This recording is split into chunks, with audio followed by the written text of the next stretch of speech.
Oh my God.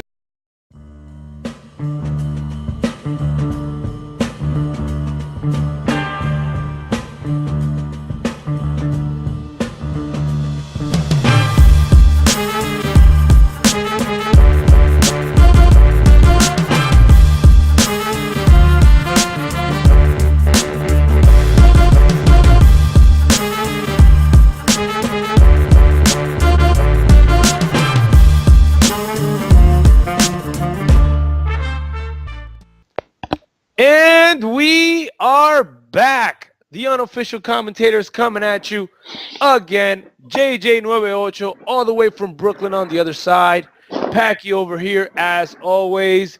Glad to be back. Man, this is getting kind of old. Do we have a lot to talk about or what? Yes, a little less this week though. Baseball is No, over. fuck that. We always have a lot to talk about. Okay. Part of the intro. Yeah. You were supposed to say, yeah, it gets old, but I love it. You know, follow along, bro. I'm sorry. Yeah, a lot to talk about. There you go. There you go. So excited. I live to talk. Come on, man. Don't bullshit me. All right, man. What do we got for today, bro? Dude, it was a loaded weekend. I'm coming down from the hangover of everything that happened this weekend, bro. That's what she said. She's coming down. Whoa. It really was a lot though. I mean, I gotta say congratulations to the Houston Astros. They weren't my pick for the World Series, but they won nonetheless, and first championship in franchise history. So, you know, I'm giving it up for them. There's a clap there. You can't see it, but I hope some people hear it. Big clap for the Houston Astros. It was very well done. Good job by them. After that went down, I went and saw the premiere of the movie Thor. The movie Thor was a lot better than I anticipated, and you know, I didn't think of it as a funny movie per se. I mean, as a funny character, right? He wasn't like the snappy personality like a Spider-Man is normally, but the movie they portray a totally different Thor. He's not so much God of Thunder. He's more like, you know, regular average guy, you know, kicking it old school. Cracking jokes here and there. Some of the characters that had guest appearances there were fantastic, and overall, man, I really enjoyed that movie. Nice, man. You know what I watched? I actually saw a Netflix documentary called Icarus. Have you heard of it? No, if it says documentary, that kind of bores me.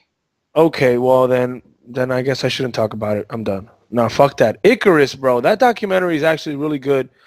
Because it has to do with the Russian controversy about steroids regarding the Olympics, and how the Russians, they state financed doping sessions for their athletes and were able to do it in a way to conceal all doping tests. And they still do this shit for athletes today. So the guy that's running the documentary, he's actually working with one of the directors in the of the labs in Russia on getting juiced out of his fucking mind. He's a cyclist. And the guy is going to show him how to pass every single doping test, regardless of all the fucking shit that he's injecting to himself every single day. That documentary is crazy. It's enlightening. And that pretty much opened my eyes. Every single professional athlete, in my opinion, because I can't say it for sure because I haven't seen him, has done or is on steroids. It is impossible for you to get to the level that these guys are without what I saw. Everybody's juiced. Fuck it. Leave Barry Bonds alone. Leave Alex Rodriguez alone. Leave everybody alone. They're all juiced. It doesn't matter. Oh, wow. You came out of the gates on fire, man. Dude, I would I'm telling you, I would recommend everybody to watch that. It's fucking creepy if you're a sports fan. Well, you got fans like Omar that say that everybody should juice. And it's hard to argue with your point, seeing how the MLB broke records for home runs this year. And nobody is looking, you know, out of the ordinarily big. I mean, Aaron Judge is just a freak of nature, but outside of him and maybe Giancarlo Stanton, everyone just kind of looks average. And then you got guys like Jose Altuve hitting home runs, you know, 400 footers in the World Series. It's insane. Yeah, down center field. How tall is Altuve? Is he like what, like 5'4"? 4-2. Oh my God! Well, I think you're closer. Well, that's a great way for us to segue straight to the World Series topic, man. You gave a clap to Houston. Well, fuck that. My bracket went to shit because I had the Cleveland Indians and the Washington Nationals. As soon as my bracket went to shit, I stopped giving any predictions and I just went along with it. And well, I gotta congratulate Houston, right? Whatever, but I don't really care. I'm a Mets fan, so fuck them. And yeah, they won the World Series. It sounds like you give zero fucks. No, but in all honesty, though, what I did see was George Springer, Altuve, and Correa. Those three motherfuckers are really fucking good at baseball. Like, I'm not Yes. even joking. And it's not just how they play it, because we saw this from the Cubs, right? Like a year ago, a lot of young guys playing good, but it's the energy that they bring to the game. We spoke about this last week. It kind of reminds me of Latin baseball players. They bring a different. Well, of course, Correa and Altuve are Latin, but I'm gonna include Springer in there as well. They bring a different vibe to the game, and that just influences the entire team. Amazing, amazing performance from those guys. Yeah, man. Just in general, baseball just seemed like a whole lot of fun. I said last week that I'm not the biggest baseball fan, but I was intrigued this year. I was watching early playoffs. I was watching divisional series. I was watching championship series, and of course, I watched the World Series as much as I could, being that it was played out on the West Coast and most games started really late, and most games went to extra innings. But it had me glued to the TV. I put a lot of things on pause while I was watching baseball. That's a lot to say coming from me. No, I get you, man. I get you. And I'm here in the Dominican Republic. I'm surrounded by baseball everywhere. And regardless of who's in the World Series, everybody was watching here as well. And the only thing that we can come up with is the fact that Houston is, I think they're going to be a force to be reckoned with in the upcoming future, as well as the Yankees. Because even though the Yankees didn't win, we have to give it to the Yankees. They're exactly where Houston was a year or two ago. So they will be taking the next step. You know And what I they want to also have a say? lot of young kids that are bringing up a lot of energy to the game. I want to say something about the Yankees and not try to sound like a homer, but baseball is so much more entertaining when the Yankees are good. I It mean, is.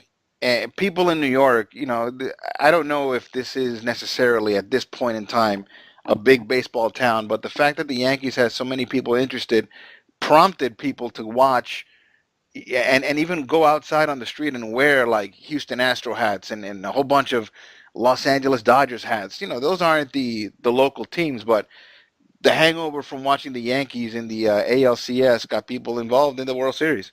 Brother, Um, it's New York. I mean, you don't have to sound like a homer, regardless if you're from New York or not, because I fucking hate the Yankees. But everything is different when the Yankees are good. And when you have the Knicks, when the Knicks are good, everything is different. When the Giants are good, I'm not going to include the Jets in there because the Jets kind of suck as a franchise. The Giants have a much more historic franchise. So when these teams are good, the sport in general is good. So yeah, man. yeah, and I'll hint at that when we talk about football, but that's kind of the update on the World Series. And I'm going to stay on topic of baseball, and I just want to mention that now that the baseball games have all been played, the nominees for the Major League Baseball awards have been announced, and I want to get your thoughts on some of these names that came up here. A lot of these names are kind of no-brainers, like we expected to see a lot of them there. But I want to start with the American League. So, three nominees for Rookie of the Year. We have Trey Mancini of the Baltimore Orioles. We have Andrew Benintendi of the Boston Red Sox, and we have Aaron Judge of the New York Yankees. What do you think about these nominees? Is there This any? is this is probably the easiest argument out of all the awards that we're gonna go through today. It's clearly Aaron Judge, bro. There's no question whatsoever. I don't think there's an argument that you can make. I mean, kudos to Benintendi and Mancini for their season, but there's no way you can make an argument against Aaron Judge for Rookie of the Year. I just don't see it. What was it you were saying though about these awards? Like it's kind of silly to talk about them because they're just so clear cut. Oh yeah, well, not always clear cut.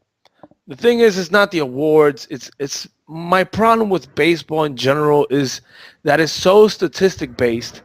And I'm not even going to apply this for AL Rookie of the Year. We'll talk about this probably for the other awards because here's is out of the park, obviously, Aaron Judge. But it's so stat based. Like you can make an argument in basketball and in football for a player to win an award without him leading certain categories and stats. When you go to baseball, not every time, but 9 out of 10 times probably, the stat guy is the one that's going to get the award. We've seen it with Mike Trout. We've seen it throughout history.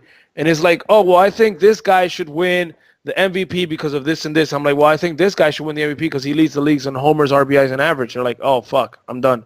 That's it. Checkmate. It's kind of retarded. You look at football, you have Carson Wentz right now. It's probably the clear-cut favorite for an MVP award in the NFL. And he doesn't lead the league in passing yards or passing touchdowns. But everybody can see what he means to his team. I mean, it's the true definition of most valuable player. I think they came up with the title most valuable player a long time ago. And if they were to create a different award, then it wouldn't have the impact of most valuable player. But for some teams, most valuable player is really the player that drives the team. That he has a value to his team that no other player on any other team can match. But the fact of the matter is, this award is basically just given to the best player in baseball that year, or football or basketball or whatever that is. So I agree with you. AL Rookie of the Year, hands down, goes to Aaron Judge. I mean, it's overwhelming. The difference in home runs and RBIs that he has over the other two nominees it's not even comparable. So Aaron Judge all the way. I think we both agree on that one. The next one up is AL MVP. Your nominees are Jose Ramirez of the Cleveland Indians, Aaron Judge of the New York Yankees, and Jose Altuve of the Houston Astros. Is this one as clear cut? Well, just the fact that Aaron Judge is nominated for the AL MVP and the other rookies are not, that pretty much tells you that he's going to be the Rookie of the Year, by the way. But this one is not as clear cut because you can make an argument for all three of them, especially for even Aaron Judge. I mean, God damn, it was Aaron Judge good even during the postseason. I know he had his strikeout drought, but when they needed him, he stepped up. But I'm going to stick with Altuve on this one. Jose Altuve clearly was the best player in baseball all around because when you're talking about MVP, you can't just take in consideration offense. You have to take into consideration defense. And not to mention that Altuve led the league in average. Of course, he was a league leader in average. So his team won the World Series. I mean, that should mean something as well. And he was one of the main reasons why. So, I think this one is not. I'm not gonna say clear cut because you can make an argument for Judge even more than Ramirez. But Altuve has to take this one. It should mean something. I heard you say that. The fact that they won the whole thing should mean something. Why? I mean, a moment ago you were just saying how all the other players on the team, had a really big contribution to that team's success. Yes, maybe the most impactful of those was Jose Altuve, but some would argue that it may have been, the entire pitching staff. Some would even say that it could have been the bullpen in particular, or, maybe Ramirez had the best average, but, you can't deny the impact of Springer and Correa and their first baseman, the guy that was in trouble the other day for the racial slur. Alex Bregman? No. He was a third baseman. He's good. He's a young kid. Julie something or other. Gurriel, I think his name is. Okay. Junieski Gurriel, yeah. Yeah. So, he kind of came on in a big way. I wasn't expecting the kind of year that he had. And he was excellent in the postseason. But, these are awards for regular season. I don't know that I would weigh postseason successes so much as it applies to this. But I don't think I have as strong of an argument against Altuve, to be honest with you. I'm taking Jose Ramirez out of this. I don't think he gets it. He's too far of a long shot. And I also think Aaron Judge gets a consolation prize in the Rookie of the Year. So this is pretty much, paving the way for Jose Altuve. I got to agree with you on that one. Awesome. Well, we agree with the AL MVP, and I'm sure he's going to be the one at the end of the day. All right. So then we got AL Cy Young. AL Cy Young, we have another New York Yankee, Luis Severino. We have Chris Sale of the Boston Red Sox, and we have Corey Kluber of the Cleveland Indians. All right. Again, this is a classic situation of what I was talking about earlier. You can probably, I know a lot of people are going to pick Corey Kluber because he has a lower ERA, right? And because, of course, he has one more win than Chris Sale, and he has more complete games, I believe it is. But I just think Chris Sale should be the MVP. I mean, first of all, not the MVP. I'm sorry, the Cy Young. First of all, he did something that he led the league in innings. To me, that's something that a Cy Young should has weight because you're carrying your team in innings, even if you're not completing the games. And the second thing is the history behind the strikeouts. First player since 1999 to have over 300 strikeouts. Last one was Pedro Martinez. With 308 strikeouts, he's way above the league. So to me, that's worth something. And on top of that, he had a sub 3.0 ERA. He had a solid win column. It's not fair he didn't get more wins because of Boston, but regardless, I think Chris Sale should be the Cy Young in this one. Although probably Corey Kluber is going to get it because of the argument of the stats. He has a lower ERA, more wins, yada, yada, yada. And not only more wins, he also has less losses.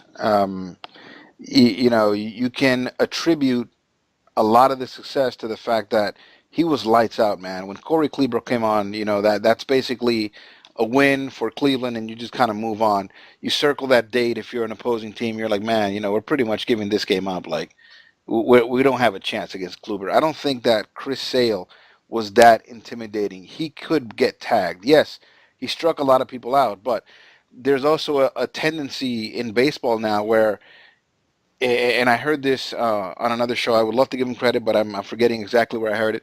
Nonetheless, an out is an out, right? So more players are swinging for the fences because whatever, what are your options? You either hit to second base and he throws you out at first, or you strike out, or, you hit a home run. So might as well swing for the fences every time. And if you strike out in the process, well, you strike out in the process. So more and more pitchers are going to get higher levels of strikeouts. But the fact that Corey Kluber was just so intimidating, man, that says a lot. Luis Severino, worth mentioning because he kind of got hot towards the end of the season in particular. He stood out on a Yankees team that in the middle of the year made some moves, made some trades, picked up a Sonny Gray and everything like that, trying to get better at pitching. But it was obvious that homegrown Luis Severino was the standout.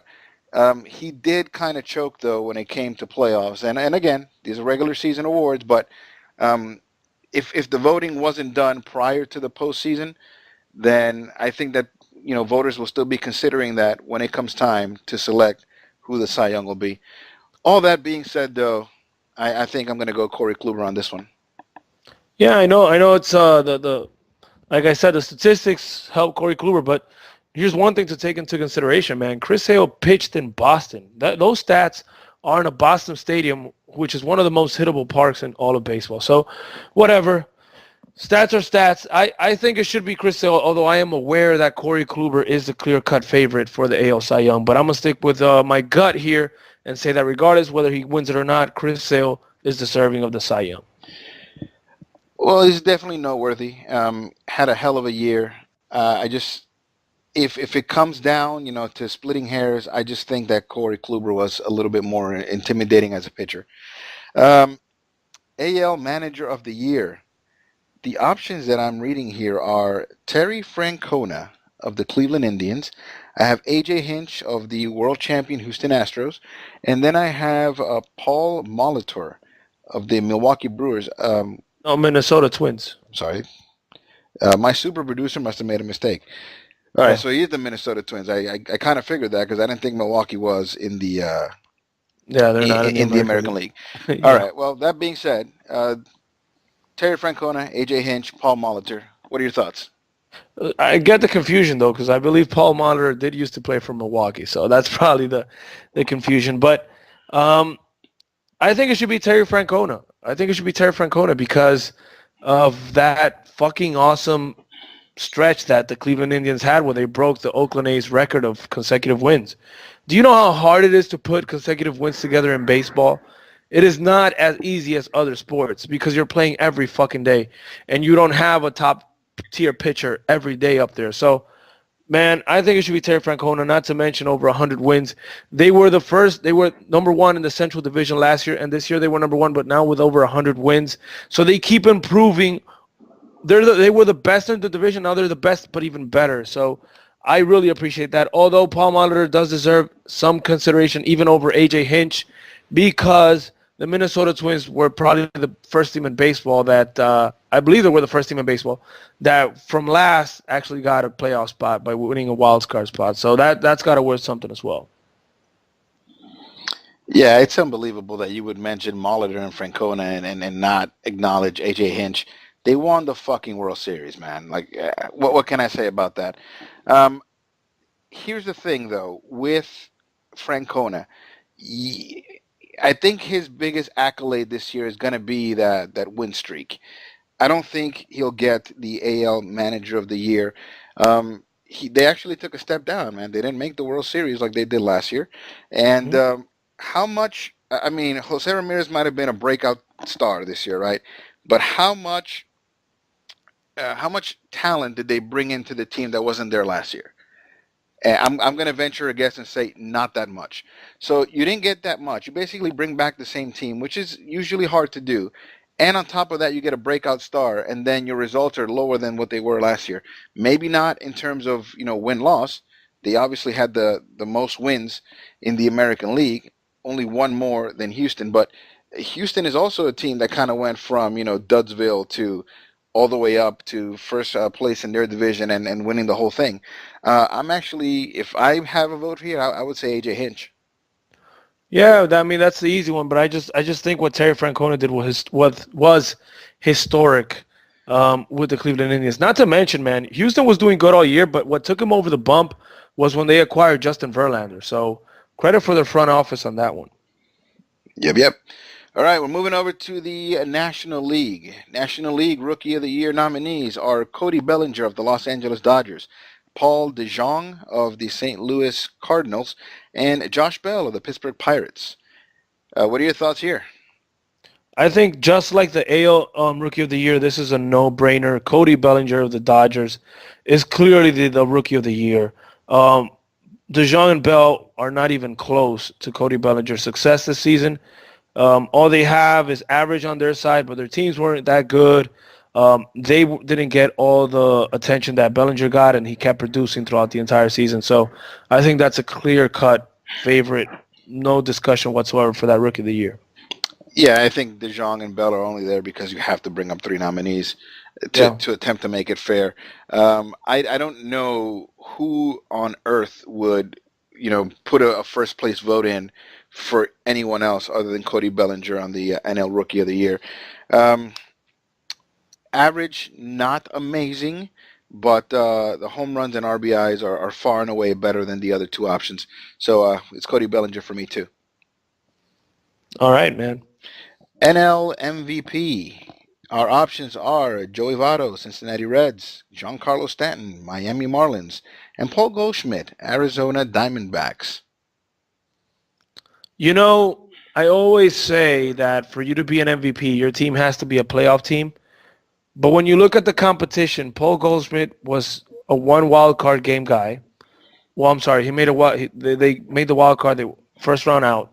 Joey Votto did not make the playoffs. Giancarlo Stanton has to be the MVP.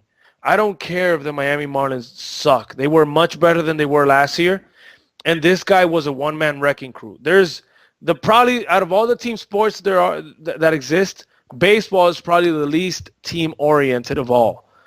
Because when you're batting, it's all about you. Your teammates can't do shit for you when you're on the box. And Giancarlo Stanton pretty much was the best hitter in all of baseball, in my opinion. 59 home runs is insane in this era. Everybody's talking about probably we juiced up this year is insane. 59 home runs. That's more than Aaron Judge, who has 6'8", 270 fucking pounds. So Giancarlo Stanton to me should be the NL MVP. It's not fair that his team sucks. He is fucking great. I gotta say that I agree with you there, and we're agreeing a bit too much. Props to Joey Votto this late into his career, having the type of season that he had.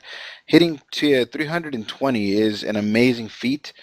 Um, but yeah, Giancarlo Stanton, man, he was the story this year. It's a shame that he came up just one home run short of 60 for the year, but he was a story. He was the thing that was talked about. And for as long as I've been paying attention to Giancarlo Stanton, this is probably the first year I remember that he played the whole year without any kind of significant injury. And if this is just a taste of what he can do with the amount of games played, then props, man, to Giancarlo Stanton. May this be the first of many MVPs that he wins. Yeah, and hopefully he stays healthy, for the rest of his career. By the way, he wants out of Miami, so don't be surprised if the Yankees make a move for him. That he's a perfect Yankee. Imagine him and Giancarlo and him and Aaron Judge together. Would you imagine that? Woo! Yes, I can. All right. NL Cy Young. We have Clayton Kershaw. Clayton Kershaw, the Los Angeles Dodgers, if it's still worth mentioning. We have Matt Scherzer, Washington Nationals. Steven Strasburg, Washington Nationals.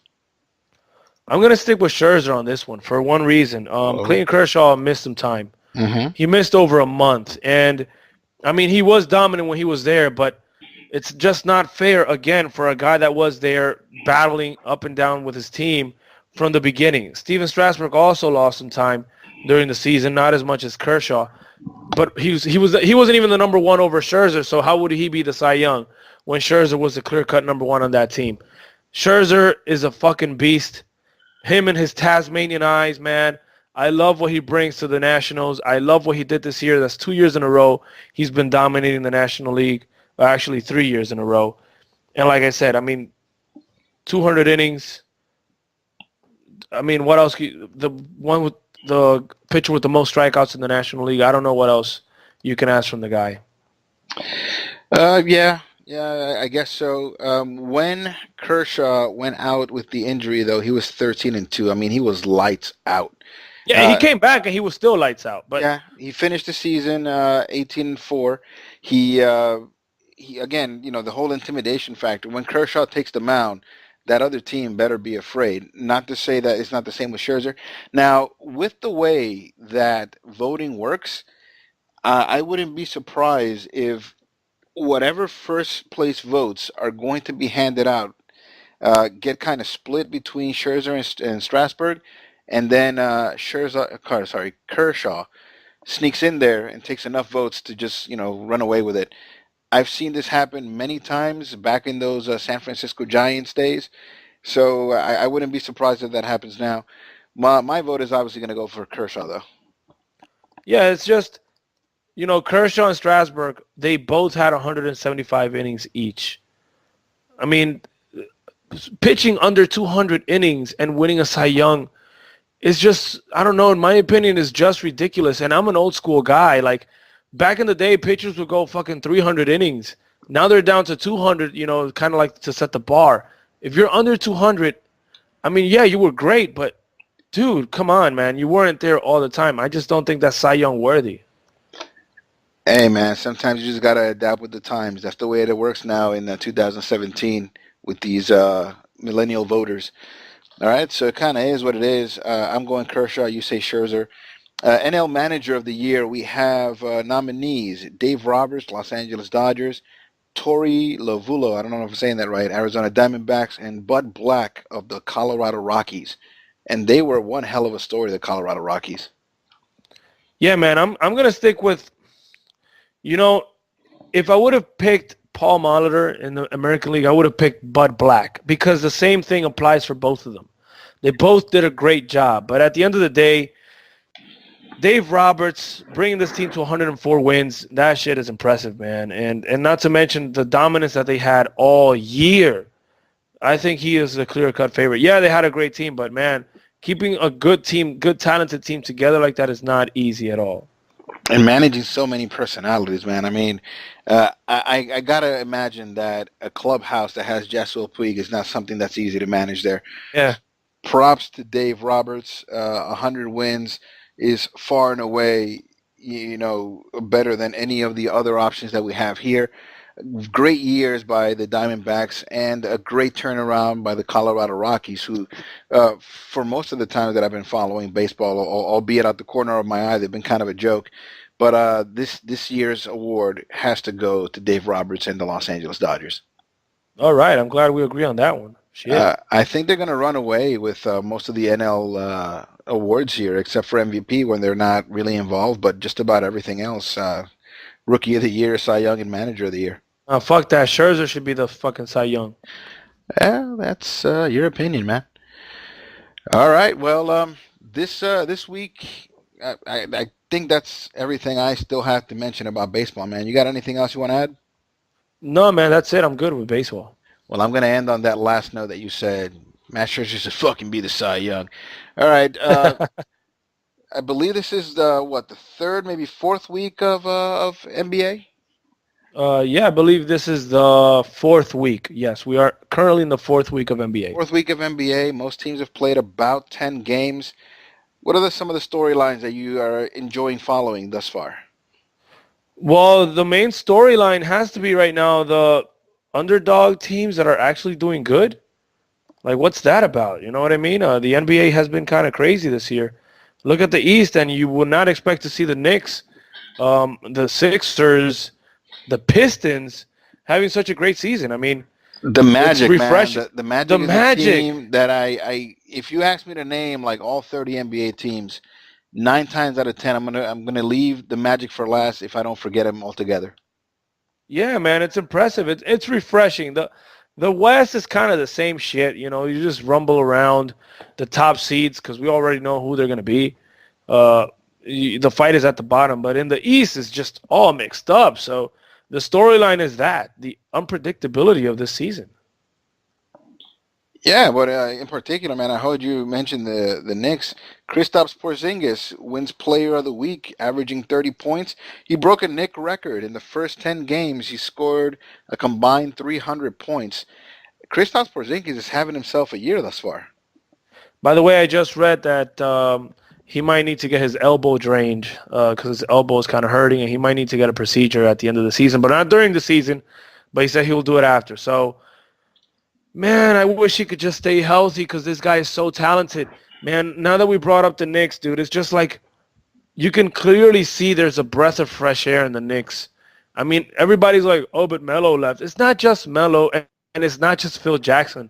I think it's both. I think they were both toxic for that team. I think it's lowered expectations is what it is. No, it's not just that because they're producing. Because if they were, they're over 500 and they're actually playing good even in losses. And Porzingis is playing out of his mind. He wins the Player of the Week. He's playing better than ever. And you see Hornacek is coaching with more liberty now. He's not forced to run that fucking triangle all the time. So it's like I think there's a breath of fresh air in the franchise. There's a breath of fresh air in the fan base. Everybody seems to be a little bit more upbeat, even though they're aware they're not going to get it to the NBA Finals or anything like that. But at least you see like a little bit of light at the end of the tunnel. Well, I see what you're saying, but it doesn't differ a lot from the point I'm trying to make. I mean, the expectations have clearly been lowered. As long as you had Carmelo Anthony on that team, you expected that team to be a playoff team. This year, you come into it thinking, oh, man, they're going to suck. They're going to be in contention for possibly the worst team in the NBA. And you're getting surprised by the fact that another team that doesn't have a clear-cut superstar yet, don't come from my head yet. I mean, Porzingis, it's getting there, but he's not that yet. Call him an all-star if you want, but he's not like a clear-cut superstar. And another team without a superstar is managing to scrap together a few wins. Not to mention that they're scoring plus 100 points just about every game. And to the whole breath of fresh air point you were trying to make, I said yesterday it's very, very refreshing to still follow, these New York team streams and get the updates that aren't always about, locker room gossip or Phil Jackson said or he wasn't there or Melo trade. This time around when I get the updates, they're usually like, look at this great play that this team did. The Knicks win again. They beat this team. Wow, they shocked the world. Beat the Cleveland Cavaliers. I mean, it's normally good news after good news. I like passively following the New York Knicks this year. Yeah, the unicorn man has evolved for sure. And I think he's exactly what the Knicks needed and the fan base needed, because everybody's like, oh, but Melo held him back. I don't think Melo held him back. I think he took a step forward. And I think he has more freedom within the offense. So, all of this combined with what you said, of course, lower expectations have a little to do with it. I'm not saying it doesn't. But all in all, you can feel the environment is different. Even in the commentators that comment the Knicks games, you can tell that their energy is different watching these Knicks compared to last year's Knicks. I definitely agree, man. I can't be more in favor. How about the Boston Celtics running off? Is it 10 games in a row now? I believe so, yes. 9 games in a row. I'm sorry, 9. It was 9 already. They were playing today, and they were playing the Lakers. I think that's an easy win for the Boston Celtics. But they haven't won yet, so we'll stick it at 9. All Probably right. maybe by tomorrow. All right, so 9 games in a row. Did you expect this coming from the Boston Celtics, considering that they lost a big-name free agent who they just signed in the offseason, 5 minutes into his season? Hell yeah, bro. Everybody's is looking at the Celtics a lot bigger because the Cleveland Cavaliers are sucking so much. They're 9-2 when the Cleveland Cavaliers are supposed to be 10-1 or 11-0. You know what I mean? Instead of what the fuck are they now? 5-6 or some shit like that. So that's the thing. But yeah, this is exactly what I expected from them. They definitely didn't get worse compared from last year. What has impressed me, though, where I got to give Brad Stevens a bunch of credit, is that they're still the number 1 defensive team in the entire NBA. Them and only 2 other teams, the Memphis Grizzlies and the Oklahoma City Thunder, are the only teams allowing less than 100 points. And they lead the NBA on team defense, opponent points per game allowed. And that is so impressive because they lost Avery Bradley, they lost Kelly Olynyk, and they lost Jamison Crowder. And they are the number 1 defensive team. That I did not expect. And they lost Gordon Hayward to injury, right? So who isn't a defensive stopper per se, but, it's another guy that brings something to the table. So, yeah, man, kudos to the Boston Celtics. Kudos to Kyrie Irving for playing an evolved type of basketball that, honestly, I wasn't expecting and not many people were. He's definitely looked like he's taken the next step, and he learned a lot during his tenure in the Cleveland Cavaliers, because now he's kind of leading the guys. He's distributing, he's getting everybody involved. He's looking like a leader, so that's good. But 9-2 is exactly where I would expect the Boston Celtics to be. I'm not saying they're overproducing by any standard. Cool beans, man. What's making Detroit so good? I mean, if we look at the NBA standings today, if the season were to end today, your top 4 teams in the East are, in order, the Boston Celtics, Detroit Pistons, Orlando Magic, and the Toronto Raptors. What's been the secret to success in Detroit? Well, I think there's a couple of things. First of all, Avery Bradley has brought a lot to the table defensively to that team. You can clearly see his influence there, but I think there's something that has helped them a lot. Is their point guard position.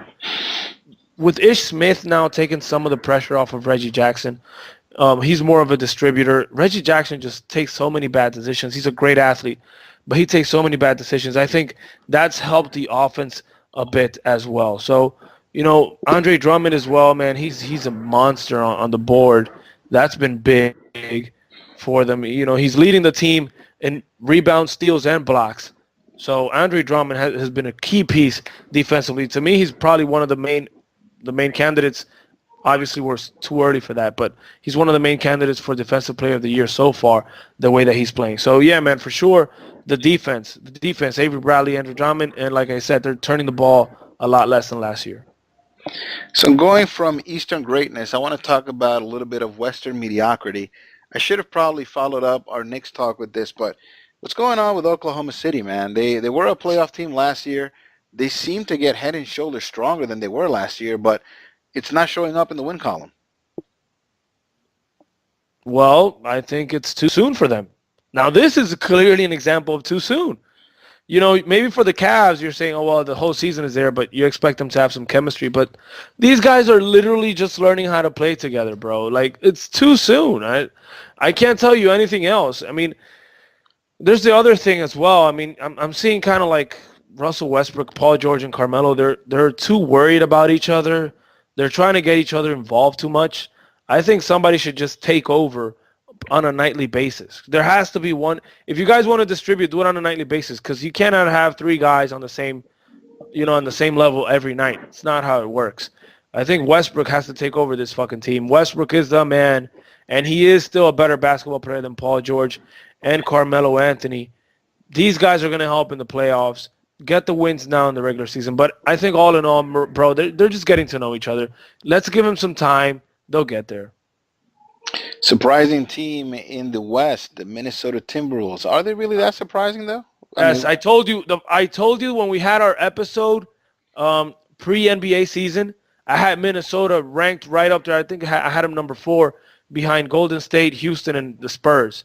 And you was like, whoa, that's really high. I'm like, yeah, I think the Timberwolves are for real this season. And I think they're only going to get better because if this is how they started and they're also just starting to get to know each other, they will only get better, man. I love what they're doing in Minnesota. Yeah, man. I'm getting tired of saying this, but I agree with a lot of the points you're making there. I mean, from watching a couple of Minnesota games, it looks like some of these young players are becoming really solid veterans. The pieces that they brought in are complementary versus, just load up the team with a bunch of scorers and kind of forget about defense. Now they're still playing a whole bunch of the defense, and to credit Omar here, Jeff Teague, man, he's really pushing the pace for that team. Yeah, man, I always liked Jeff Teague. I think people didn't talk about him enough because he was in Atlanta. You kind of get lost there, and man, but remember, everybody questioned when back when he was in Atlanta why he was the number 2 option, and sometimes even the number 1 behind Paul Millsap and not Al Horford. Well, clearly we're seeing it now. I think he's way better than Al Horford. Everybody's like, oh, Horford should have a more defining role in the Hawks. Like, no, he shouldn't. It's him and Paul Millsap, and clearly you can see that. Yeah, I think you went a little too far there on Horford. I understand where everyone makes that point, particularly, in the country you live in. But I've also heard experts say that Al Horford has the talent to kind of run, a fast break on his own and just be that guy. But he just won't commit to it, and he's kind of soft. Yeah, man. Jeff Teague now has Karl Anthony Towns, Wiggins, and Butler. Like, he has friends, bro, to get the ball to all of them, and he can score when he needs to. He can pick his spots. He's not as pressured as he was in Atlanta because no matter what they say, Horford is not at any of those guys' level. Oh, wow. All right. Quick question here. A gun to your head. What's the worst team in the NBA? Oh, wow. The Mavericks, I'd say probably. They're just too young. Yeah, worse than Atlanta? Yeah, I think so. Because Atlanta, they're in the East. They can probably by the end of the season, they can pull together a couple of more wins. But I think the Mavericks are just too young, and then you got Nowitzki, who is extremely old. I just don't see how they're going to put together that many wins. Dennis Smith is looking pretty cool. I was expecting him to be a little bit better. He's still explosive, but he's still looking like a rookie sometimes. So they'll have some growing pains. Yeah. Love me some rookies, man. Dennis Smith, one of them. Malik Monk had a good game last week. Ben Simmons doing some crazy things. And, of course, the process, Joel Embiid. Love this rookie class is insane, bro. This rookie class is fucking awesome. It really is. As we progress through the year, it's going to be a very interesting conversation who actually wins Rookie of the Year this year. If you consider, Joel Embiid is probably still in the running for Rookie of the Year, but it's insane right now. It's crazy. All right. Quick point I want to make here, and I think this is going to be it for NBA, at least in the questions that I have. But what do you think about the extended schedule? Has it had the impact so far that the NBA expected? They extended the schedule to kind of prevent back-to-backs, but I'm seeing a lot of people going out with, questionable injuries that look like, just want to kind of give people some rest. I don't know, man. I think they're just finding ways to give players the rest anyway with, questionable ankle turns or elbow injuries or whatever. And then, after one game off, they come back and dominate. I don't know, man. It's too soon to tell, but there has been a lot of injuries. But fuck that. All I can tell you is been fucking with my fantasy season. I can tell you that much. Oh yeah, Because yeah, yeah. I mean, Um, fucking last year I would have at least 3 or 4 nights where I would have an entire starting lineup. Now you barely see that shit 2 or 3 times a week because all these fucking days off. So it's too soon to tell. There's a lot of injuries. Yeah, whatever. But yeah, it's fucking with my fantasy. That's all I know.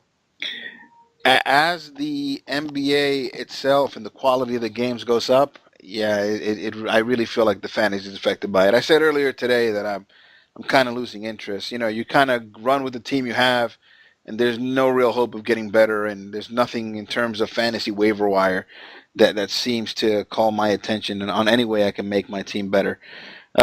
This here isn't necessarily a story about the NBA, at least not yet, but what are your thoughts on what happened with LiAngelo Ball over in China? I think that's stupid. That's what I think it is. I think it's fucking stupid. I don't know the entire story. I heard he got caught shoplifting some glasses or whatever. I think it's either he's acting up because clearly LeVar Ball has a favorite son, which is Lonzo, and that kind of fucks up with a kid's head when you know your father has a favorite son. And then his second favorite son is LaMelo, so you're like stuck in the middle. You're like the third favorite, probably not even the third favorite. You're just there. So I don't know, So, man. It's ridiculous. so you think it's a cry for attention? I mean, obviously this guy doesn't need to shoplift with damn glasses. It's either a cry for attention or he was trying to prove to his buddies that he's a badass. It's one of the two. At the end of the day, he comes out as a moron. All I know is you picked the wrong place to do that shit if you decided to go shoplift in China. Have you ever seen this movie called The Midnight Express? Yes, I It's an have. old movie. For some reason, this LiAngelo Ball thing kind of reminded me of that movie. That would Wow. be some fucked up situation. Dude, if you're gonna shoplift, do that shit in like, I don't know. Walmart? Yeah, Philadelphia. You get a slap on the wrist, they ban you from Walmart, but the hell are you doing robbing shit in China? I mean, the best stuff they make in China is in the US anyway. What the hell are you going to China for? You live in fucking Los Angeles. You go to UCLA and your brother's in the NBA playing for the Lakers. Why the fuck do you need to steal something in China? It doesn't make any sense. I don't know. Drugs, probably. All right. UFC 2017. We covered it extensively last week. It came and it went. Did it meet all your expectations? It met my expectations. It surpassed my expectations. It fucking blew my mind. The best fucking UFC event card I have ever seen in my life. No, the best fight card in general that I have ever seen in my life. Probably one of the best Saturdays I've had ever was this Saturday, thanks to UFC 217 in Madison Square Garden. God damn it, was it awesome. If you haven't seen it, go see it. If you saw it, see it again. I don't give a fuck. That shit was awesome. Okay, I thought kind of highly of it, but you went a little too far. The best card of your life? Of ever. Nah, Like, get out of here. I'm even talking prelims. With They broke a guy's jaw in fucking 2 pieces in the first fucking fight. Nah, yes, I saw it happen. I believe you, but best fight of your life, really? Yes. I can't. I mean, I don't watch that WrestleMania crap, so I don't know, but I can't recall one, on the spot that I would think is a better card. I can't think of one either. I mean, you put me on the spot, but the names involved, right? Like the talent involved in this, it didn't really warrant me calling it the best card. Maybe the best result, or maybe the best card of 2017, but of your life, that's kind of a stretch. Yeah, man, a lot of finishes, a lot of crazy shit. We even saw a win by a DQ, by disqualification. Like, how many times do you see that shit? We saw dirty. We saw kicks, knockouts. We got TKOs. 3 fucking titles changed owners. Like, you're never going to forget this shit. Like, whenever you get another UFC card that's going to be impressive, you're going to think back and compare it to this one. Because you're not going to forget a night where 3 titles changed hands. You're not going to forget that, ever. Well, And they all finished on finishes. No controversial decisions. None of that shit. It was all clear-cut finishes. I think I'm just a little sour because all of the guys I picked lost. Well, I was right with Dillashaw. Fuck yes.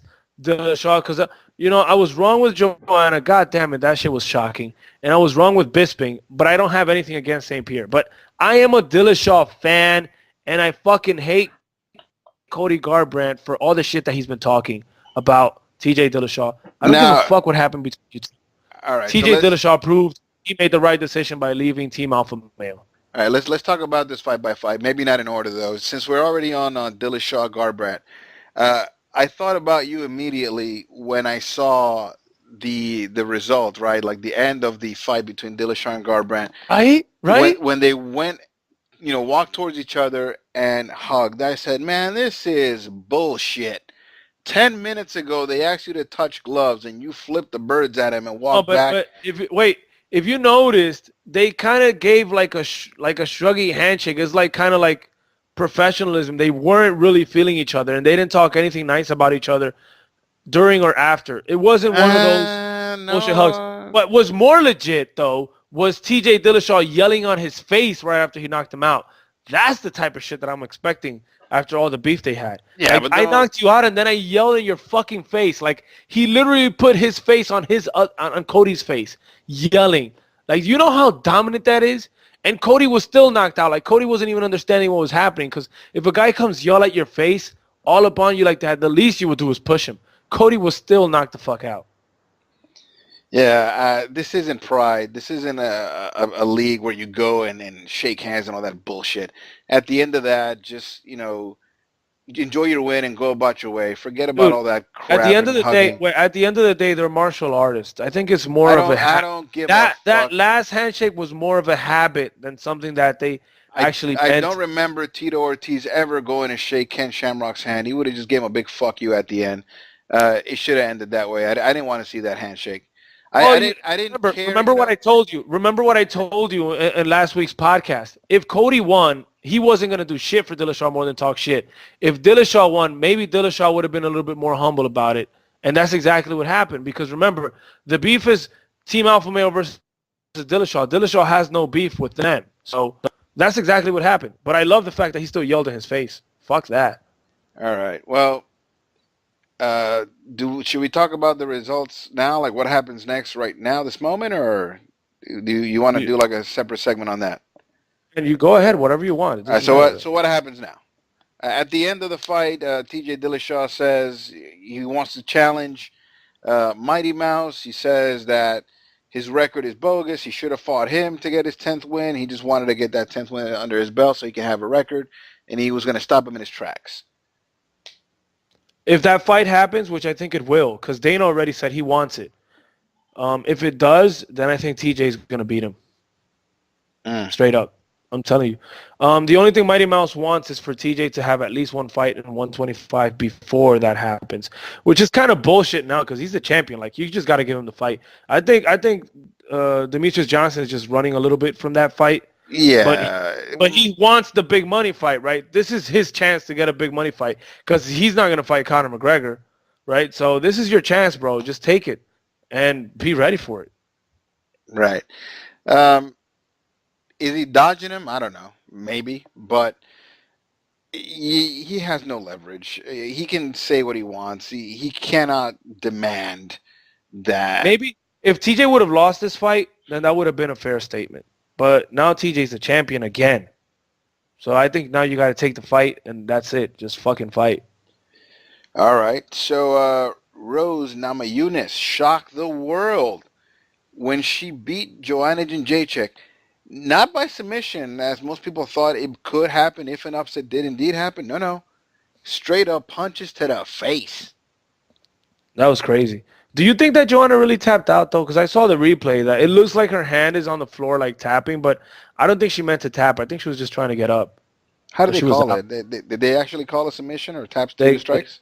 They called it a KO because she tapped out. A KO by punches, but tapping out.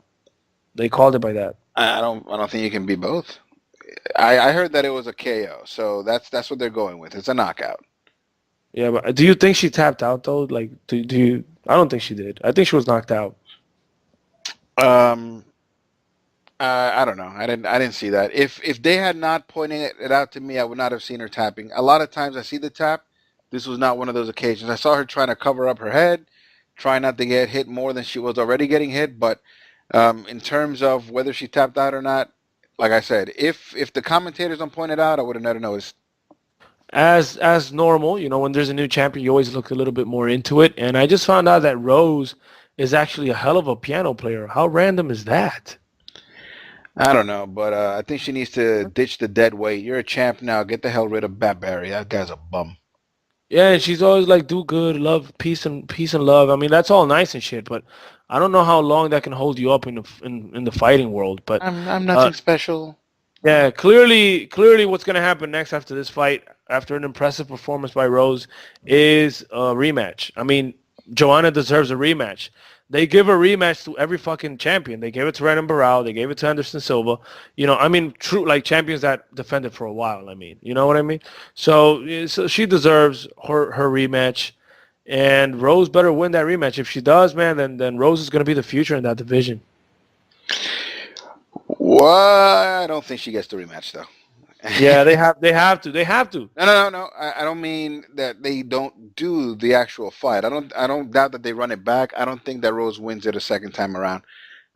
With the necessary adjustments, I think Joanna takes it the second time around. I think 9 times out of 10, Joanna takes that. It was just a kind of a shock the world moment, but you never know. I mean, Joanna Jędrzejczyk was undefeated.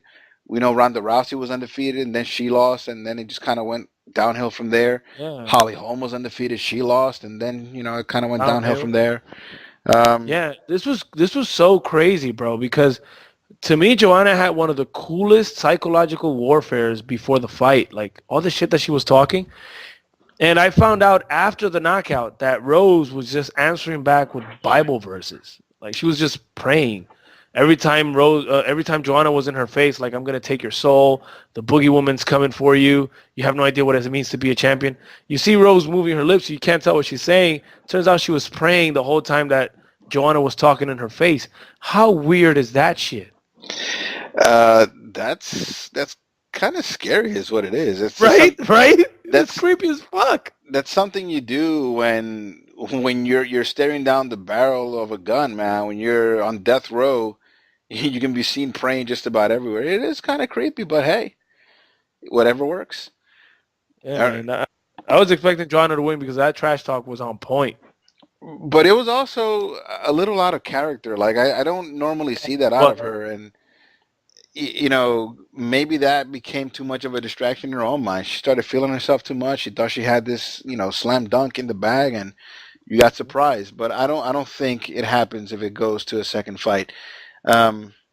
Then again, weirder things have happened. I've seen Anderson Silva get knocked out and then come back and also flop twice against Weidman. So, and Barao, yeah. So, these people are not beyond reproach. Joanna can come out and lay up another stinker, or she could come out and, reassert herself as the woman to beat in that division. The beautiful thing about, and I'm sorry we're extending this subject a little bit, the beautiful thing about fighting is that the body can only take so much. And Joanna has been in a lot of fights, and she was in a lot of, 5-round fights, the last couple of fights. So that maybe that's what happened with Barao. Maybe that's what happened with Anderson Silva. I think that's what was happening with GSP when he led up to the Johnny Hendricks fight, but he took the break. So maybe probably that's what happened to Ronda, although she didn't have any long fights. So maybe that's what's happening to Joanna. Who knows? But the body can't take that much punishment for so long, man. That's a fact. Well, I know. I mean, from watching it, I'm not going to call it a fact, but from watching it, I know that the moment that they tested Chuck Liddell's chin, it was never the same. Like, after he got knocked out that one time, I think it was against Rashard Evans, it was just so easy to knock him out every other fight after that. Johnny Hendricks. Well, Johnny Hendricks is just a piece of. I'm sorry. I mean, I can't talk bad about a fighter if I'm never ever going to put on some trunks and then go out there and take punches to the face. But he's just such an undisciplined fucktard that it's. Yeah, he is. I don't even know what to say about him. With all his undiscipline, he was still able to take a punch. Now everybody that just taps him in the jaw, he just folds. Yeah, but he's not fighting little guys anymore, man. I mean, at 185. They tower over him. He looks like a shrimp, a heavy shrimp next to the guys he's fighting. This dude fought. Did you see that Borrachina guy? Did you see that Borrachina guy versus him? He looks like Brazilian Superman. That guy was incredible. Brazilian Hulk. He's like the Brazilian version of what's the guy that played Hulk back in the 90s? Lou Rick, Ferrigno. yeah, He's like the fucking Brazilian version of Lou Ferrigno. insane. All right, let's talk about the main event so we can move on to some other stuff. Main event: George St. Pierre wins the title from Michael Bisping. Um, I long considered this being kind of a farewell tour for Bisping, but I had such high hopes that he would win this fight because I don't like what comes next. So GSP wins. He looks bad, then he looks good, then he looks dominant, and then he says, "Yeah, I don't know how I felt about fighting at 185. I don't know how I felt about force feeding myself. I don't know how I felt about." And then it's like, I don't know. Maybe I want to fight at 170 pounds. Then why the hell did you come and do this at 185? Install that entire division. I heard on the Okamoto podcast that there is a provision written into his like some of the language into his contract that he has to, if he wins, he has to at least defend it at least once before trying to go into any other division. I hope this is true because if not, what a waste of time for us as fans for him to come take that title and then just kind of dart back to 170. Yeah, there is a closure in his contract that said if he did win, he has to defend at least once. But I did listen to on the Joe Rogan podcast, Joe Rogan saying that fighters and Dana White say that contracts in the UFC, they're like pinky swears. They can be broken anytime. So don't be surprised if this gets broken because I don't think GSP can survive in the octagon with Robert Whittaker, which would be the upcoming fight to defend the title. I don't think he can take Robert Whittaker at this moment. He did have an awesome finish with Michael Bisping, but let's not kid ourselves. Bisping was wrestling him pretty good. Bisping was laying it on him pretty good until that moment. Wait. He was wrestling him? Yeah, when George St. Pierre took him to the... When I mean like wrestling... Did you actually mean wrestling or just, kind of surviving there? I think Michael Bisping was totally unprepared for this fight. He was winning that fight, though. He was winning that fight. Yes, but he was relying on the fact that he's bigger, that he can take a punch, that if he was taken down, that he could get back up. But I didn't see any offense from Michael Bisping. He didn't come out there with any kind of aggression. He didn't push the pace. He wasn't leading the striking. He was... True, but when GSP took him to the floor, he was the one that was doing the damage. Yes, but most of the times. Yeah, Paki, but listen, this is what I'm saying. Is that a strategy? Like, do you go into a fight thinking, well, when I get taken down, that's where I'm going to do my damage? Hey, Mike, let's do some sparring. Forget sparring, mate. When I get taken down, I just go hit him with elbows. Oh man, let's practice some jiu-jitsu. Forget jiu-jitsu. If I get taken down, I can get back up. Michael Bisping. Hey, what if he hits you in the face? I'm Michael Bisping. I get hit in the face all the time. I'll be all right. Yeah, but at the end of the day, I think this was Bisping's. I'm just glad that Bisping had such an awesome UFC career. I mean, all the way from TUF, he actually got to win the title. He beat a lot of greats, and now he lost the title to a great. Nothing to be embarrassed about. Too bad he didn't retire right there, but he pretty much did everything. There's nothing left for him to fight for. So. At the end of the day, man, is just see what GSP is going to do, man. That's all we can do. If he fights at 170, he's going to have to fight Tyron Woodley, abandon the title. Then what's going to happen? Probably Whittaker versus Luke Rockhold for the title. It's a mess. I don't know. Hell no. Unify that damn title. Do not abandon. That is a bitch move. I'm already not a fan of GSP, and if he does that, I'll be less of a fan. The first thing that came out of a lot of people's mouths the moment GSP won was, we want to see it. Another super fight, GSP Conor. You think that happens? A lot of people are saying it, man, but I don't think this is a fight that Conor wants, bro. I mean, or should take. GSP is fucking huge compared to Conor McGregor. GSP has easily 30 pounds on him. If he struggled with Nate Diaz, there's no way in hell he's going to survive GSP. He's too big. They would have to do it at 170, and I don't think Conor wants to fight at 170 again. I don't think he wants to go through that punishment. I don't think he needs to go through that punishment. So I don't know. But that would be a hell of a fucking super fight. That shit would break all fucking records if that happened. Please don't do this, UFC. That's all I'm saying. But you would watch? I watch the pay-per-views as it is anyway, but don't do this.